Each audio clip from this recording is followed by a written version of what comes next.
قل سیروا فی الارض ثم انظروا کیف کان عاقبۃ المکذبین، ان سے کہو ذرا زمین میں چل پھر کر دیکھو جھٹلانے والوں کا کیا انجام ہوا ہے۔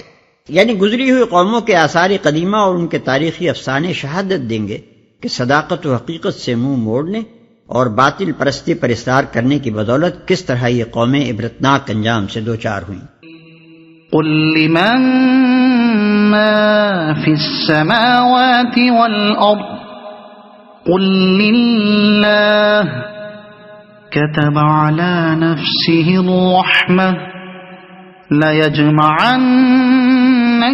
إلى يوم القيامة لا ريب فيه الذين خسروا أنفسهم فهم لا يؤمنون۔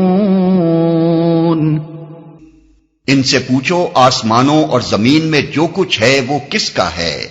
کہو سب کچھ اللہ ہی کا ہے، اس نے رحم و کرم کا شیوا اپنے اوپر لازم کر لیا ہے، اسی لیے وہ نافرمانیوں اور سرکشیوں پر تمہیں جلدی سے نہیں پکڑ لیتا۔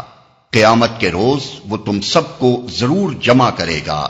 یہ بالکل ایک غیر مشتبہ حقیقت ہے، مگر جن لوگوں نے اپنے آپ کو خود تباہی کے خطرے میں مبتلا کر لیا ہے وہ اسے نہیں مانتے۔ کہو سب کچھ اللہ ہی کا ہے۔ یہ ایک لطیف انداز بیان ہے۔ پہلے حکم ہوا کہ ان سے پوچھو زمین و آسمان کی موجودات کس کی ہیں۔ سائل نے سوال کیا اور جواب کے انتظار میں ٹھہر گیا۔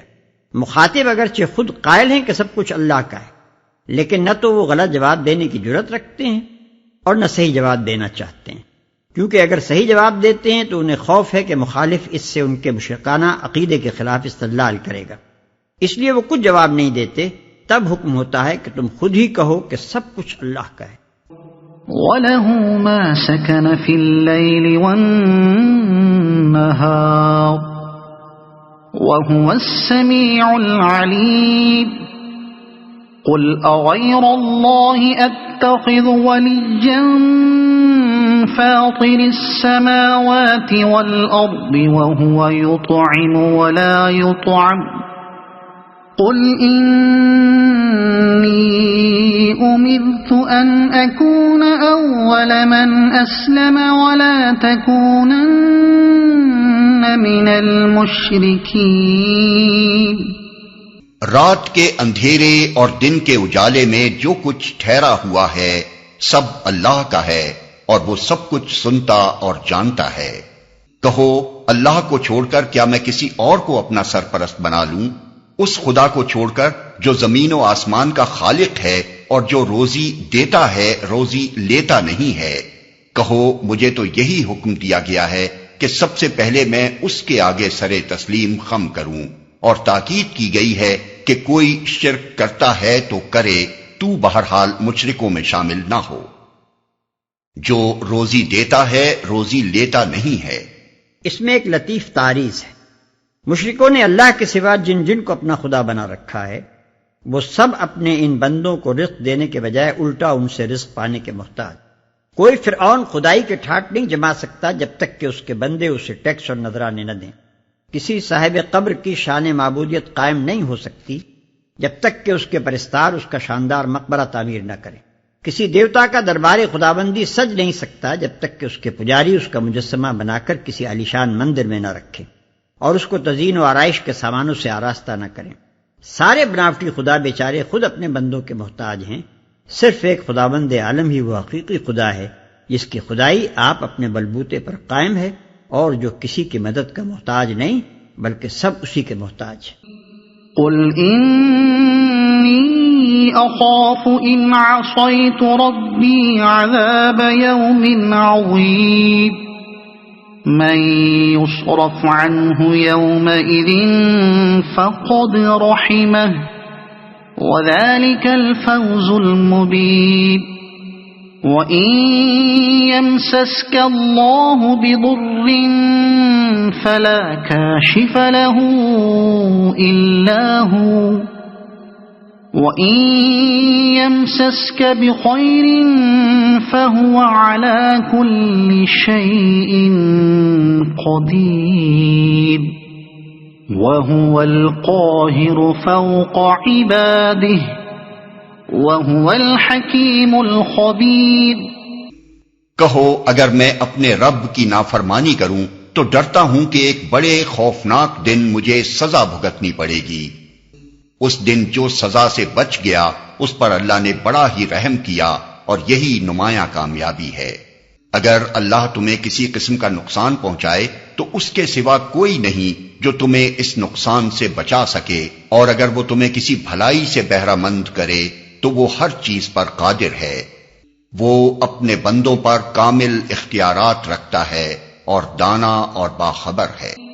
قل أي شيء أكبر شهادة قل الله شهيد بيني وبينكم وأوحي إلي هذا القرآن لأنذركم به ومن بلغ أئنكم لتشهدون أن مع الله آلهة أخرى قل لا أشهد قل إنما هو إله واحد وإنني بريء مما تشركون۔ ان سے پوچھو کس کی گواہی سب سے بڑھ کر ہے؟ کہو میرے اور تمہارے درمیان اللہ گواہ ہے، اور یہ قرآن میری طرف بذریعہ وحی بھیجا گیا ہے تاکہ تمہیں اور جس جس کو یہ پہنچے سب کو متنبع کر دوں۔ کیا واقعی تم لوگ یہ شہادت دے سکتے ہو کہ اللہ کے ساتھ دوسرے خدا بھی ہیں؟ کہو میں تو اس کی شہادت ہرگز نہیں دے سکتا۔ کہو خدا تو وہی ایک ہے اور میں اس شرک سے قطعی بیزار ہوں جس میں تم مبتلا ہو۔ کہو میرے اور تمہارے درمیان اللہ گواہ ہے، یعنی اس بات پر گواہ ہے کہ میں اس کی طرف سے مامور ہوں اور جو کچھ کہہ رہا ہوں اسی کے حکم سے کہہ رہا ہوں۔ کیا واقعی تم لوگ یہ شہادت دے سکتے ہو کہ اللہ کے ساتھ دوسرے خدا بھی ہیں؟ کسی چیز کی شہادت دینے کے لیے محض قیاس یا گمان کافی نہیں ہے، بلکہ اس کے لیے علم ہونا ضروری ہے جس کے بنا پر آدمی یقین کے ساتھ کہہ سکے کہ ایسا ہے۔ پس سوال کا مطلب یہ ہے کہ کیا واقعی تمہیں یہ علم ہے کہ اس جہان ہست و بود میں خدا کے سوا اور بھی کوئی کارفرما حاکم ذی اختیار ہے جو بندگی و پرستش کا مستحق ہو؟ میں تو اس کی شہادت ہرگز نہیں دے سکتا۔ یعنی اگر تم علم کے بغیر محض جھوٹی شہادت دینا چاہتے ہو تو دو، میں تو ایسی شہادت نہیں دے سکتا۔ الذين آتيناهم الكتاب يعرفونه كما يعرفون أبناءهم الذين خسروا أنفسهم فهم لا يؤمنون۔ جن لوگوں کو ہم نے کتاب دی ہے وہ اس بات کو اس طرح غیر مشتبہ طور پر پہچانتے ہیں جیسے ان کو اپنے بیٹوں کے پہچاننے میں کوئی اشتباہ پیش نہیں آتا، مگر جنہوں نے اپنے آپ کو خود خسارے میں ڈال دیا ہے وہ اسے نہیں مانتے۔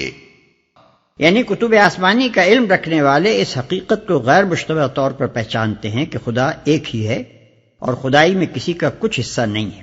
جس طرح کسی کا بچہ بہت سے بچوں میں ملا جلا کھڑا ہو تو وہ الگ پہچان لے گا کہ اس کا بچہ کون سا ہے، اسی طرح جو شخص کتاب الہی کا علم رکھتا ہو وہ الوہیت کے متعلق لوگوں کے بے شمار مختلف عقیدوں اور نظریوں کے درمیان بلا کسی شک و اشتباہ کے یہ پہچان لیتا ہے کہ ان میں سے امر حق کون سا ہے۔